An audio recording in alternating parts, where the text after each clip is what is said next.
a chama do amor.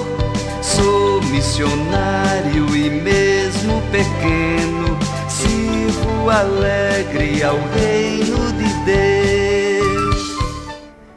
Hoje é dia 9 de outubro e eu trago a palavra de Deus para iluminar e abençoar você nesse dia que nós trazemos presente. Não esqueça que no final do programa nós temos sempre um momento catequético. Hoje eu lembro você de que dia 12 se aproxima. E a nossa live às 19 horas e 30 minutos vai estar no ar. Com certeza temos mais de 20 cantores se preparando e teremos também a participação de 3 padres que vão ajudar a nossa live a ficar ainda melhor, fazendo a nossa homenagem para Nossa Senhora Aparecida. Hoje devemos aprender uma lição fundamental. A única resposta válida perante Deus é a nossa fé. Abrindo-lhe confiadamente o nosso coração, sem fé, perdemos a cabeça, ficamos confusos, a cabeça fica confusa. Vemos um milagre e dizemos que está endemoniado, mas logo a seguir exige-lhes outro milagre. Finalmente, quando Jesus afirmou publicamente e solenemente que Ele é o Filho de Deus, então, à vez de nos alegrarmos, enviamo-nos para o Calvário e lá cravamo-nos na cruz.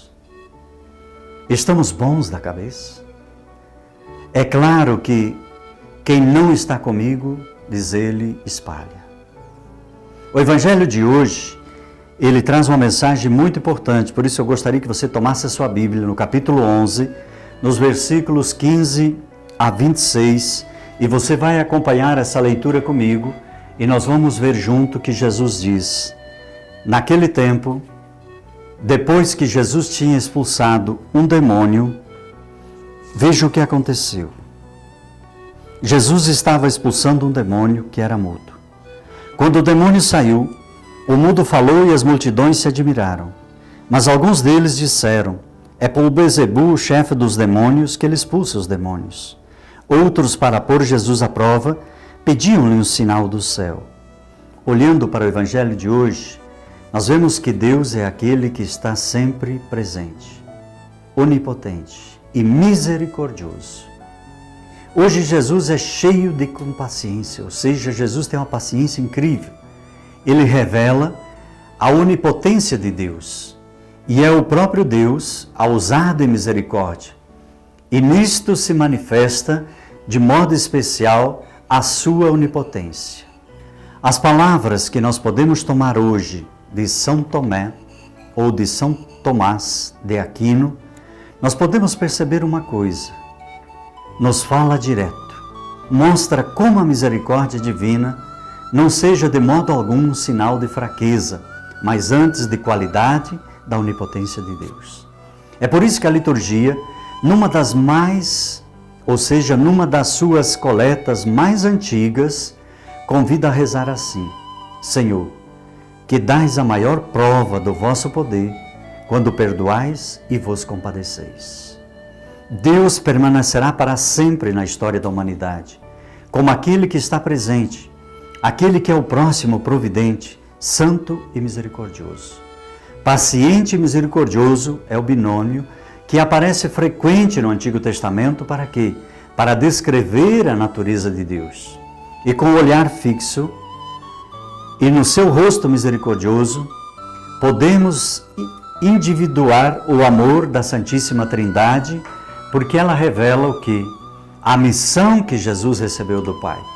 E foi a que revela o mistério do amor na sua plenitude, dizendo: Deus é amor. Vamos então ao nosso momento catequético de hoje. Hoje nós vamos pegar o Evangelho segundo São Marcos. Vou trazer a introdução para você, você vai acompanhando na sua Bíblia e você vai rezando comigo. Até o século XIX, o Evangelho segundo Marcos estava no esquecimento, um pouco deixado de lado. Os padres da igreja não tecem nenhum comentário sobre o Evangelho segundo Marcos.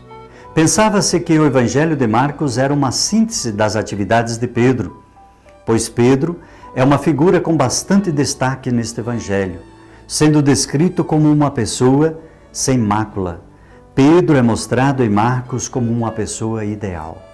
Até o Concílio Vaticano II Acreditava-se que o Evangelho segundo Marcos era uma síntese do Evangelho de segundo Mateus. E até este concílio não se tinha a divisão das leituras do Evangelho nas liturgias dominicais, como temos no presente, o ano que nós temos A, B e C. Então, se você olhar na folha de liturgia, onde você pegar, todo ano nós estudamos um Evangelho, seja o ano A, o B ou o C. Hoje, se sabe que o Evangelho segundo Marcos é o Evangelho mais antigo, foi o primeiro a ser escrito e é o mais próximo de Jesus histórico. Os escritos de Marcos serviram de fonte para os Evangelhos segundo Mateus e Lucas. O autor do Evangelho sinótico mais primitivo é identificado pelo nome de Marcos, que tem inúmeras citações nos Evangelhos e no livro do Atos dos Apóstolos. Assim temos Atos dos Apóstolos, capítulo 12, versículos 12. Identifica Marcos com o nome de João Marcos. Se você já pegar em Atos dos Apóstolos, capítulo 15, versículos 37, Marcos ou João, Marcos, primos de Bernabé. Se você tomar Marcos 14, 51, 52, aparece um relato único em que fala de um jovem que foge nu após uma tentativa de prisão, deixando para trás um lençol que o envolvia. Muitos comentadores entenderam que este jovem é o próprio evangelista. Vamos à data. O Evangelho de Marcos é o mais primitivo de sua redação. Deve ter ocorrido em volta do ano 65 depois de Cristo, aproximadamente. E provavelmente em Roma, pois utilizava muitas expressões latinas, chegando mesmo a nomear uma moeda de uso corrente em Roma, que você vai encontrar lá em Marcos capítulo 12, 42, quadrante. Quem foram os destinatários? É unânime que os destinatários dos escritos de Marcos deve ter sido a comunidade de Roma, devido às inúmeras latinismos e utilizados. Por isso vamos a uma visão geral. O Evangelho de Marcos é composto por 16 capítulos que apresentam a seguinte visão geral. Do capítulo 1 a 15, parte introdutória, onde o objetivo de Marcos é apresentar Jesus como Filho de Deus. Se você pegar o capítulo 1, versículos 16 até 8, 26, que é a primeira parte do Evangelho de Marcos, que consiste em apresentar o que é o reino de Deus e o que se deve fazer para participar deste reino. Há uma catequese de Jesus junto ao povo. O capítulo 8, versículos 27 até 13, 37, segunda parte. O Evangelho de Marcos é neste bloco que se encontra os anúncios da paixão com uma catequese dirigida aos discípulos. No capítulo 14 até 16, a parte final, onde relata a paixão e a morte e a ressurreição de Jesus. Eu vou convidar você agora a retomar todo esse conteúdo, estudar com a sua Bíblia e no próximo, amanhã, no Viva a Vida, nós vamos trazer mais uma parte da introdução do outro Evangelho. Onde estiver, Deus te guarde. Onde andar, Deus te guie. O que decidir, Deus te ilumine. E por toda a vida, Deus te proteja e te abençoe. Em nome do Pai, do Filho e do Espírito Santo. Amém.